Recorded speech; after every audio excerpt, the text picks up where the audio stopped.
Hello everyone, সবাই কেমন আছেন? আমি ভালো আছি। সবাই কেমন? নমস্কার। আজকে তৈরি করতে যাচ্ছি কাঁচা আমের জুস। তার জন্য প্রথমে নিয়ে নিয়েছি কতগুলো কাঁচা আম, কেটে ধুয়ে নিয়েছি পরিষ্কার করে। তারপরে সেই কাঁচা আমগুলো নিয়ে নিয়েছি। কাঁচা আমগুলো ব্লেন্ডারে দিয়ে তার সাথে কাঁচামরিচ, 2টা কাঁচামরিচ, চিনি, ধনেপাতা, লবণ দিয়ে ভালোভাবে, তারপরে এটার মধ্যে পানি দিয়ে ব্লেন্ড করে নেব ভালো করে।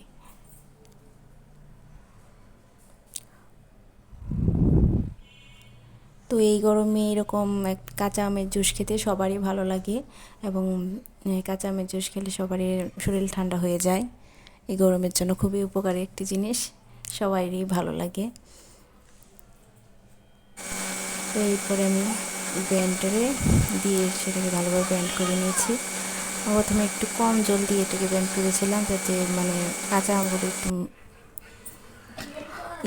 মিহি হয়। তারপরে পরিমাণ মতো আমার যতটুকু লাগবে, আমরা সবাই যে খাবো তার জন্য পরিমাণ মতো জল দিয়ে এটাকে আবারও ব্লেন্ড করে নিয়েছি ভালোভাবে। তো আপনারা চাইলেও এইভাবে বানিয়ে নিয়ে খেতে পারেন, সবারই ভালো লাগবে আশা করি।